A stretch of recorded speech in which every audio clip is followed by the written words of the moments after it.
Leemos en el Evangelio según San Mateo,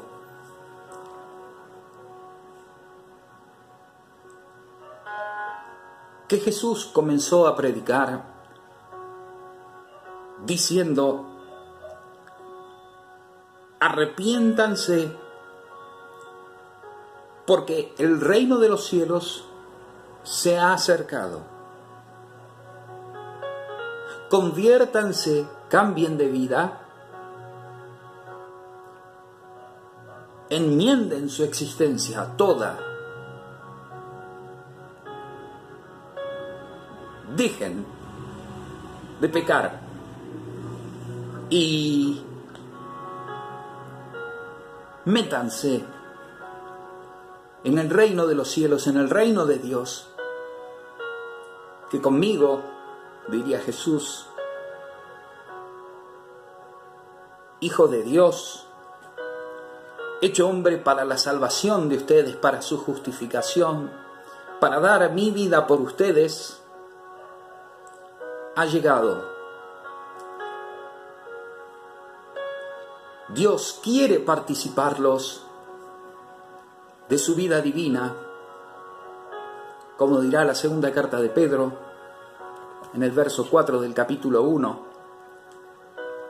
Todo esto a fin de que participemos de la naturaleza divina, de la vida divina, de la vida eterna. Como Jesús dirá también, y el evangelista Juan recogerá como término predilecto, vida eterna.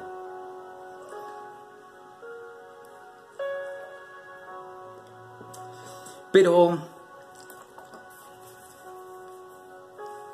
el Señor nos manda ser fieles, anunciadores, anunciar el Evangelio a toda la creación, porque Él asegura estar con nosotros hasta el fin. Por eso nosotros no tenemos derecho de torcer el mensaje. El mensaje.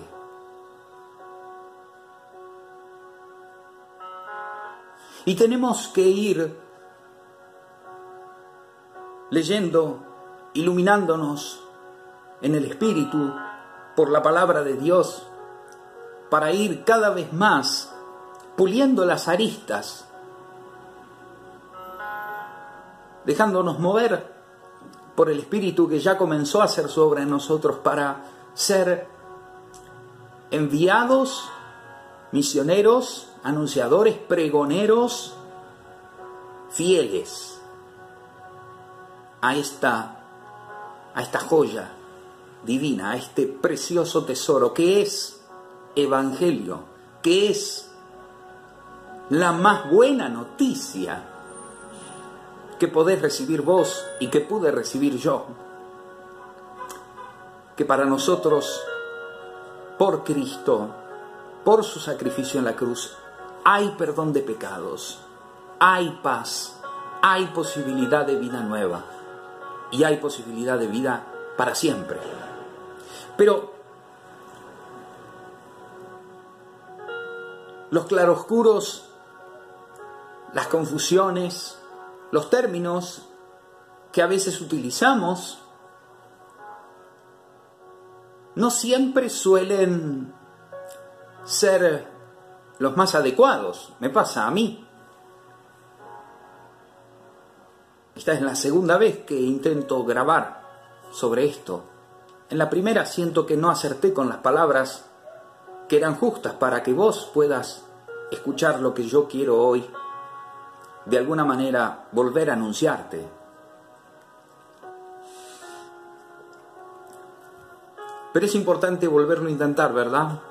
Porque es demasiado grande el tesoro que, aunque en vasijas de barro llevamos, nos constituye, como dice San Pablo, en ministros, en embajadores de Cristo y en ministros de la reconciliación grande que Dios en Cristo, por Cristo, quiere tener con vos, quiso tener conmigo, quiere tener con todos aquellos que estén dispuestos a acoger su amor incondicional, su gracia, su favor. Pero una cosa es el amor incondicional de Dios y su salvación gratuita, y otra cosa bien distinta es que Dios consienta, apruebe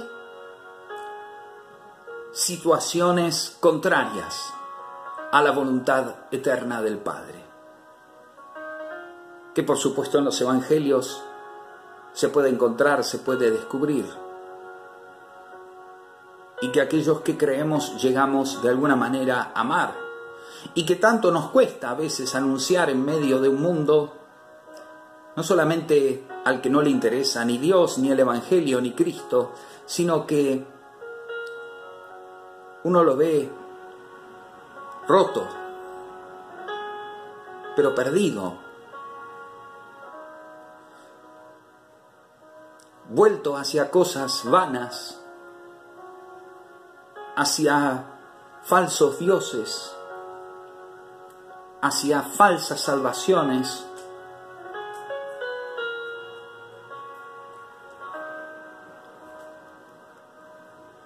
Es también falso creer que se puede vivir en este amor salvador del Espíritu Santo que nos va sanando, que nos va perdonando, que aplica los méritos que nos obtuvo nuestro representante ante Dios, sobre el cual Dios, como dice Isaías en el capítulo 53, verso 4, cargó sobre él el castigo que nos trajo paz, y que el Espíritu Santo aplica a nuestra naturaleza muerta y tendiente al pecado, si el Espíritu Santo y la gracia no la animan.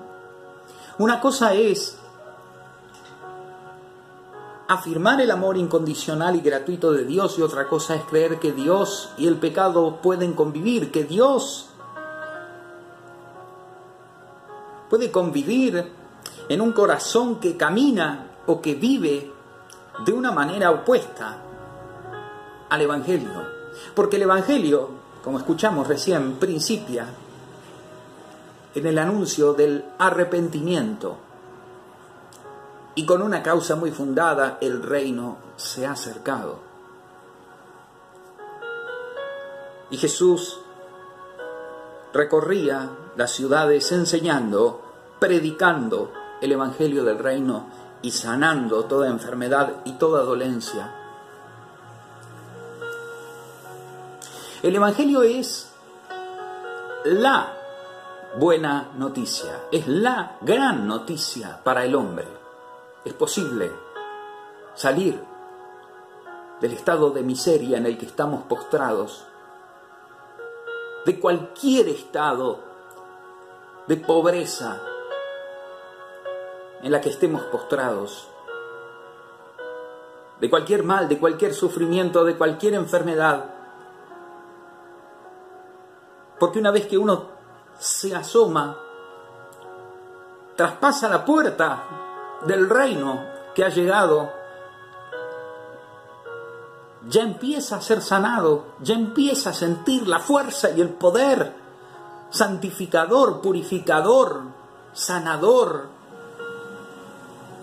ese poder glorioso, santo, que solo de Dios puede venir a nosotros, que solo puede Él llegar hasta las profundidades de nuestra miseria para sanarnos, remover de nosotros todo aquello que nos impide ser verdaderamente felices, sin depender de nada y hasta de nadie, me atrevería a decir, sino solamente del Dios que reconocemos como el Señor de nuestras vidas y a quien intentamos amar sobre todas las cosas para luego volvernos con ese amor hacia nuestros hermanos.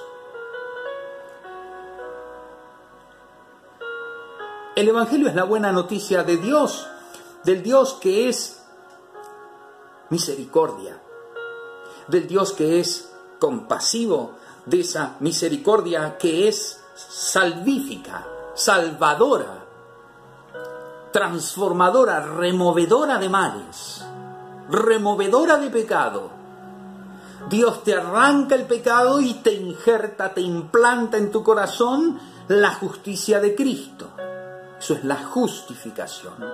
Pero antes el Espíritu Santo, el que te mueve al arrepentimiento, el que te mueve a ver que sin Él nada podemos hacer y que sin Él nada somos, ese Espíritu Santo comienza la gloriosa obra de la regeneración, de la restauración, del nuevo nacimiento, del nacimiento de lo alto, como le dice en Juan 3 el Señor a Nicodemo, a fin de que podamos ver el reino.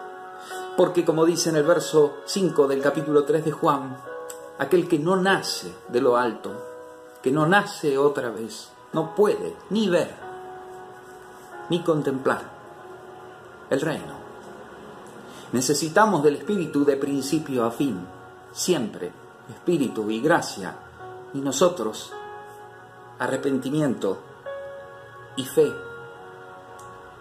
en el Salvador, y fe en la obra de la salvación, y fe en la obra del amor del Padre, y fe en la obra del Espíritu Santificador. Esto es Evangelio.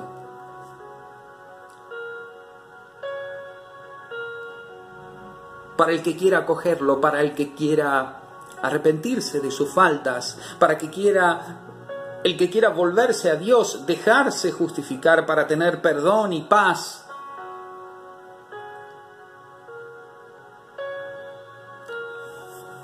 Yo no sé si conviene a fines prácticos, a fin de claridad de lenguaje, identificar el Evangelio con aquella afirmación de la primera carta de Juan, capítulo 4, verso 16, que dice y afirma que Dios es amor.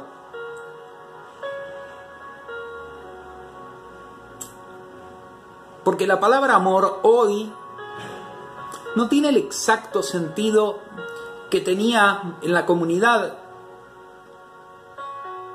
a la que Juan anunció el Evangelio y que quedó escrito bajo el término agape.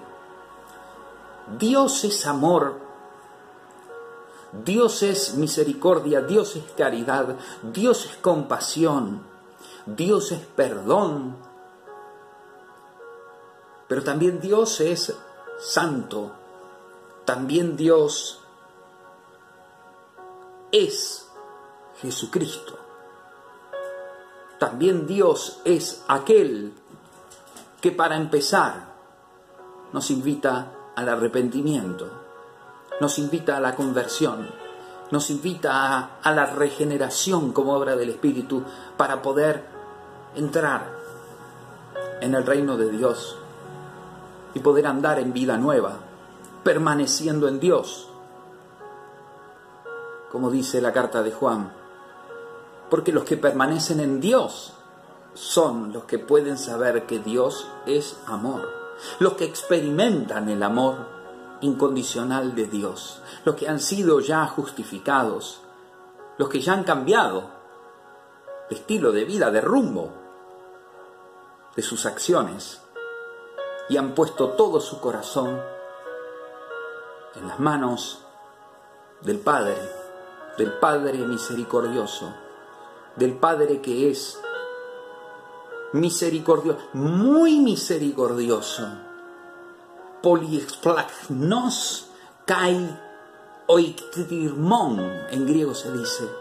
Es muy misericordioso. Se le revuelven mucho las entrañas de amor. Le vibran las entrañas de amor y además es bueno. Es un Dios bueno. Santiago 5:11 es un Dios bueno, muy misericordioso y bueno. Pero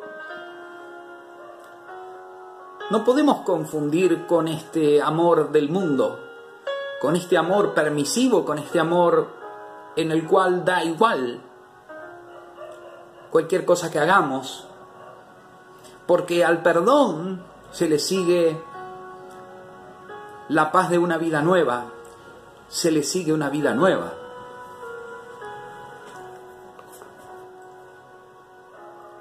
Dios es amor. Dios es misericordioso y muy compasivo, pero Dios es también santo. Dios también es soberano.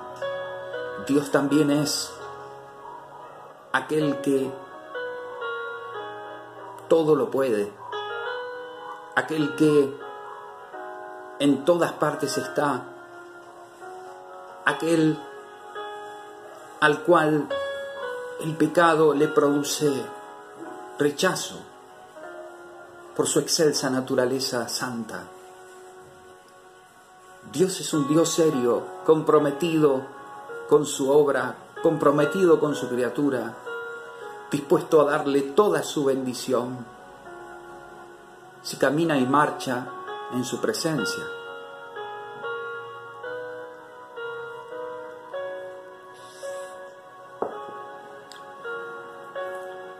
Dios es la misericordia salvífica, salvadora, para todo el que se convierte y cree que Jesucristo es el Señor y que murió por nosotros para que tengamos paz y para que podamos ser el recipiente de todas las bendiciones, de todas las promesas que hizo a su pueblo Israel.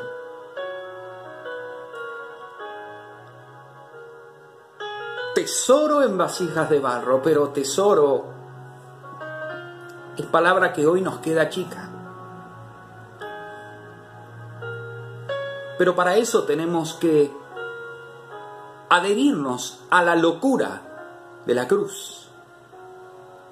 De que Dios salva lo enfermo, lo caído, lo débil, y que a eso lo llama, lo invita a volverse a Él, para que dependiendo de Él, manteniendo una relación de dependencia y de permanencia, no solamente pueda salvarse, sino que pueda además sanarse, que pueda ser pleno. El Creador sabe lo que su criatura necesita. La criatura muchas veces no lo sabe. De hecho, buscamos ser felices de tantas formas. Y no solamente no lo logramos, sino que no lo lograremos. Inquieto está nuestro corazón, dice San Agustín, hasta que no repose en ti, porque nos hiciste, Señor, para ti. El mundo está lleno de criaturas, está lleno de personas. Y es cierto, primera carta a Timoteo, capítulo 2, versículo 4, dice: Dios quiere que todos los hombres se salven. ¿Cierto? Segunda carta de Pedro, capítulo 3, verso 9, Dios tiene paciencia porque quiere que todos se conviertan. Es cierto. Versículo 23 del profeta del capítulo 18, Ezequiel 18, 23, dice Dios: yo soy el Señor, ¿acaso yo quiero la muerte del pecador y no que se convierta y viva? Por eso, si un pecador se convierte de su conducta, que vivirá, dice el Señor. Pero Dios no puede dar su vida, Dios no puede dar su perdón al que no cree en su Hijo, la fuente del perdón, el Salvador. El Evangelio de Juan, en el capítulo 3, versículos 16 al 18 y versículo 36, lo expresan de una manera tajante. Dios envió a su Hijo al mundo para que todo el que cree en Él no se pierda, sino que viva. Pero el que no cree en Él ya está juzgado, porque no ha creído en el nombre del Hijo único de Dios. No, me ha dicho un hermano, no digas esa segunda parte.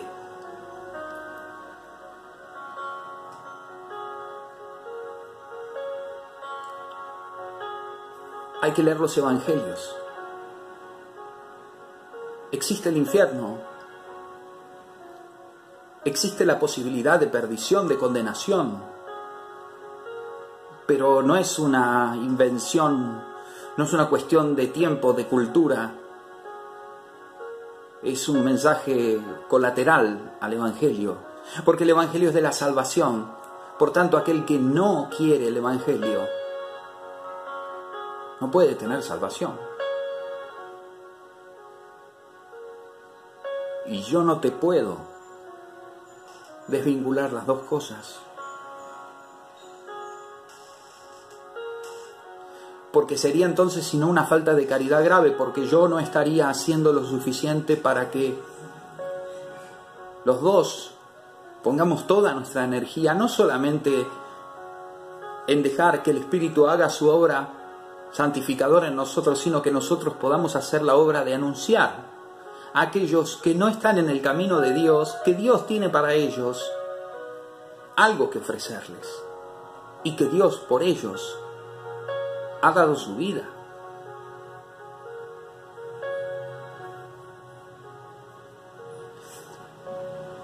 A veces creemos que con creer en Dios basta. La frase en griego es muy elocuente porque hasta rima. Fíjense, dice también el apóstol Santiago en su carta, dice sobre los demonios. Perdón la comparancia. Dice, Taidamonia pistegon sin kai Taidaimonia pisteusousin kai frisousin. Pisteusousin kai frisousin. Rima bien. Los demonios creen y se les eriza la piel, la carne, se les vuelve piel de gallina. Tiemblan, se estremecen, porque saben que no les espera la salvación. Porque saben que han elegido rebelarse contra Dios, pero creen.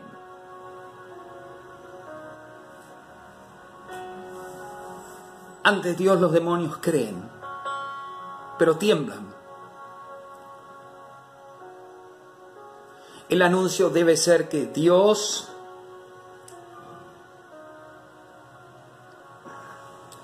dará vida a aquel que cree en su Hijo. Dará perdón, paz a aquel que vive unido a su Hijo. Y al que rechaza la cruz, al que rechaza el perdón, al que rechaza la justificación, al que rechaza el Espíritu Santo, al que rechaza su misericordia, está rechazando a Dios. Y el que rechaza a Dios, rechaza todos sus bienes. Por eso dice Jesús que el camino de la salvación es angosto y son pocos los que entran en él y son muchos los que se pierden. Algunos hermanos nuestros, o como diría el apóstol Juan, eran de los nuestros, pero salieron de nosotros, por lo cual se demostró que no eran de los nuestros. Porque yo no puedo llamar hermano en el sentido cristiano, en el sentido creyente, a una persona que niega el pecado que nuestro Cristo vino a remover, que niega al demonio, al cual la Escritura una y otra vez lo presenta siendo aplastado y derrotado por la simiente de aquella mujer de Eva, simbolizando o simbolizada en María de Nazaret, aquella que dio a luz al Mesías, al Dios con nosotros, al Emmanuel, como dice el evangelista Mateo.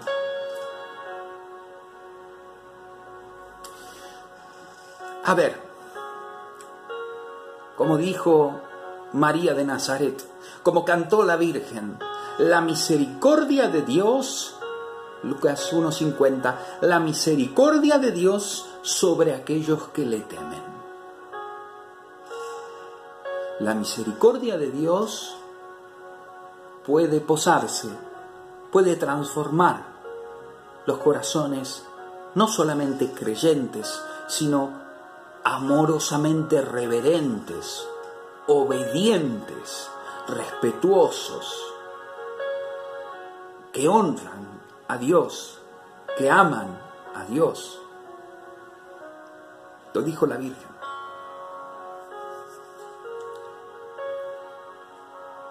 Los que lo aman, los que lo buscan, a veces es Dios, se hace buscar, Dios se da a encontrar, muestra su rostro, muestra su misericordia, da su salvación e ilumina el camino de la vida. Trae al reino. Nadie puede venir a mí, dice Jesús, si el Padre no lo ha traído. Nadie puede creer en la buena noticia si el Espíritu Santo no lo ha traído, impulsado, movido.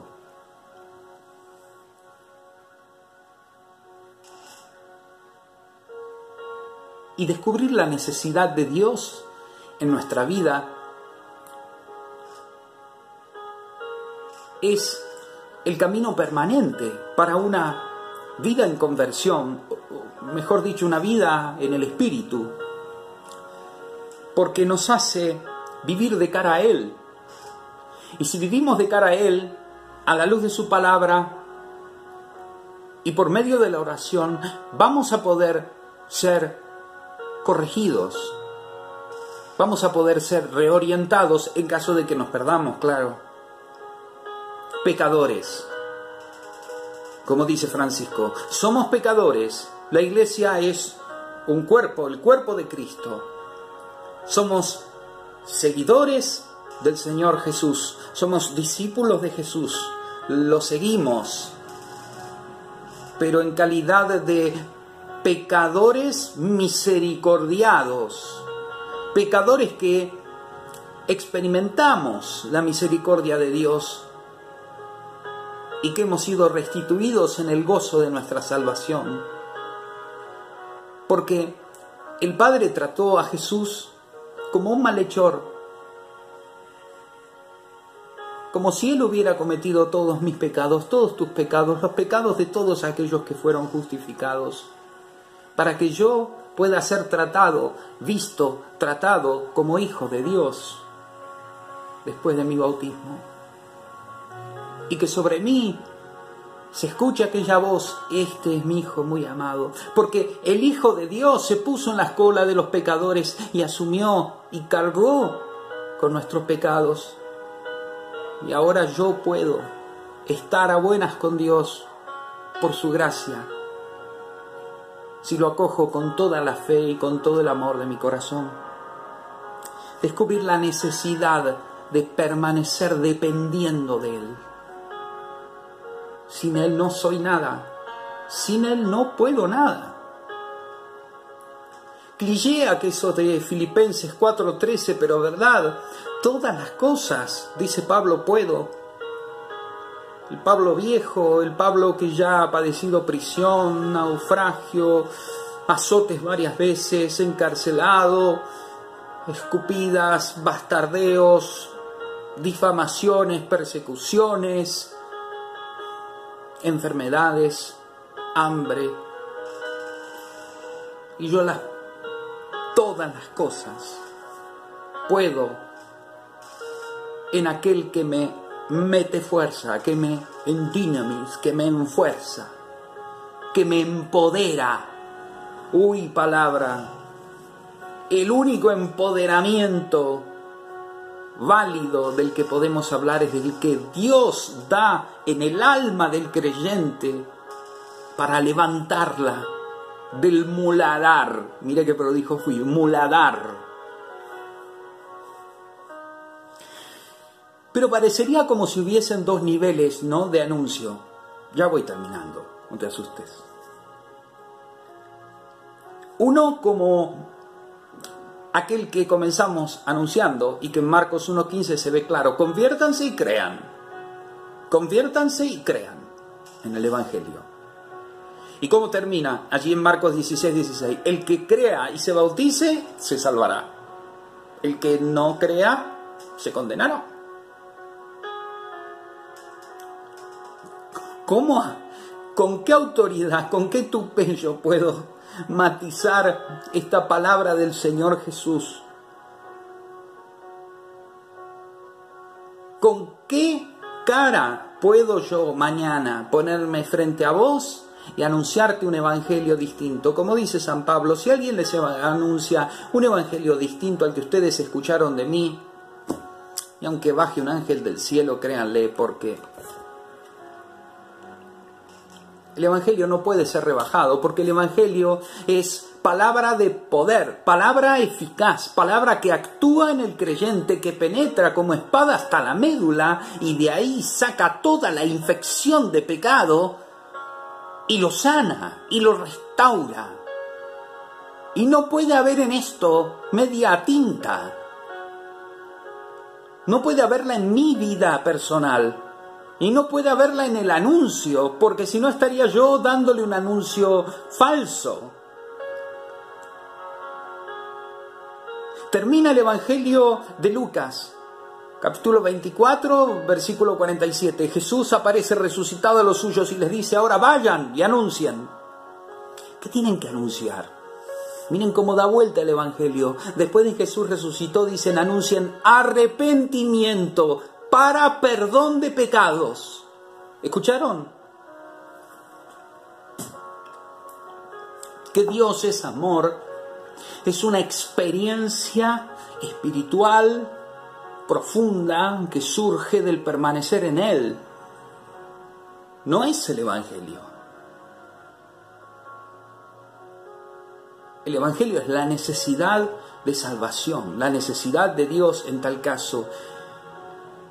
El Evangelio es la persona de Jesús que nos ha salvado y que nos sigue llamando para convertirnos y seguir las huellas que Él nos ha dejado, como dice Pedro, puesto que nos ha dejado un ejemplo para que sigamos sus huellas, con cruz incluida,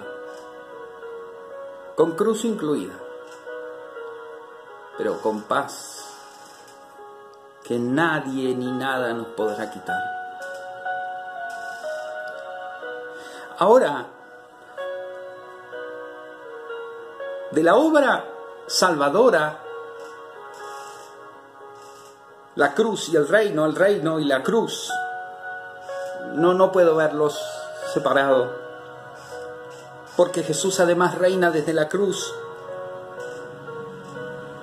y porque a veces la conversión es un proceso muy doloroso para muchos. El camino del Señor no es un camino sencillo. No sé si hay camino sencillo, pero lo que sí sé es que no tiene piedras y está lleno de luz y lleno de fuerza y lleno del soplo. Entonces Jesús, Juan 20:19, apareció estando cerradas las puertas, les dijo: paz para ustedes, reciban, agarren el Espíritu Santo y perdonen los pecados. Los pecados serán perdonados.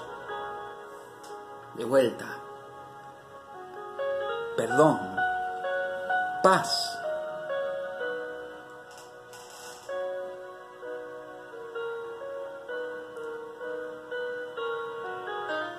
El convertido, el arrepentido, el pecador que está siendo trabajado por el Espíritu Santo, algunos menos, otros más. Aquellos que hemos nacido del agua y del Espíritu, según Juan 3, la orden del Señor, no podemos vivir de una manera ni hipócrita, ni falsa, ni con doblez, ni con tibieza, ni con mediocridad, ni a media máquina. Porque el Evangelio es lo que hicieron los discípulos, que podemos leer en el capítulo 1 del Evangelio de Marcos. inmediatamente dejaron todo. ¿Qué dejaron todo ellos? Ellos dejaron todo, dejaron padre, madre, dejaron familias, dejaron trabajo, ellos dejaron padres, ellos dejaron oficio, seguridad económica, porque el Evangelio también es un camino de renuncia. El que quiera ser mi discípulo, niéguese a sí mismo, cargue su cruz y me siga. Y recordando aquello de Mateo 10, que el Hijo del Hombre no tiene dónde reclinar la cabeza.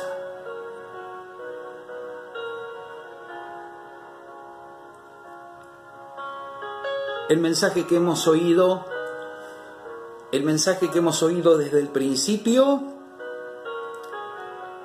es el que les anunciamos, que nos amemos los unos a los otros. No existe posibilidad de amar como Dios nos amó si no permanecemos en su amor. Quizá Juan 15 puede explicarnos esa palabra avivada por el Espíritu. ¿Qué significa eso de menein? El verbo griego es permanecer, morar, vivir, habitar, permanecer en dependencia. ¿Se acuerdan? Esa es la parábola de la vid y los sarmientos, ¿no? De la parra y del racimo y de la uva. Evangelio de segunda no. No tenemos permitido anunciar un evangelio de segunda. No tenemos permitido ser cristianos de segunda. No tenemos permitido sino ser fiel a esta palabra que tiene poder si se vive en los términos en los cuales el Señor Jesús nos ha indicado y nos ha mandado a anunciarla.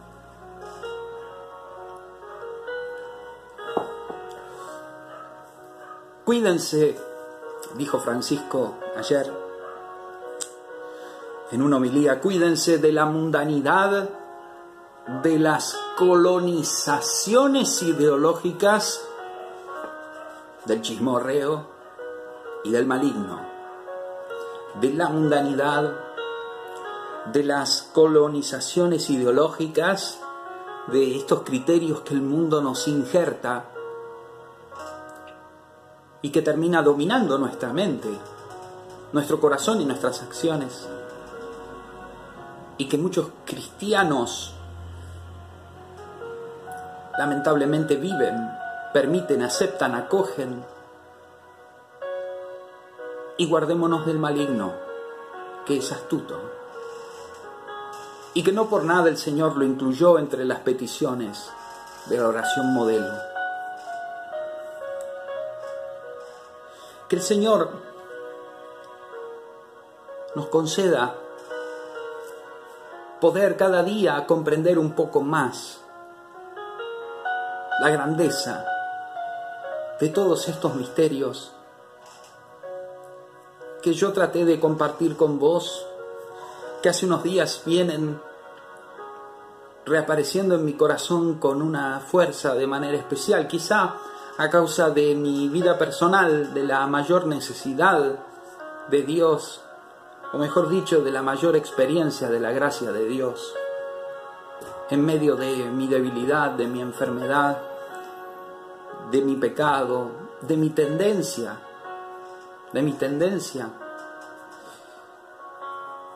a querer distraerme con las cosas del mundo.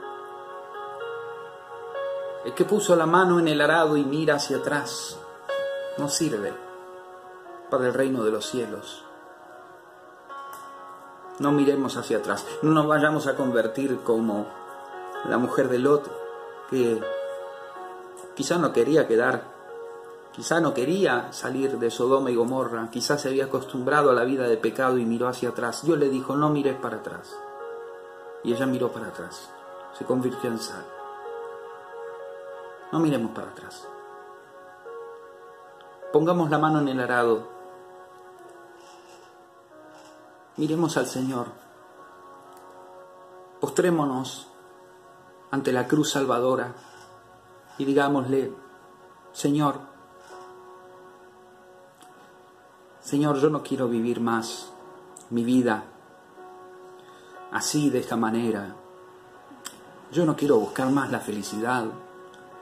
Yo no quiero angustiarme, estar ansioso, estresarme.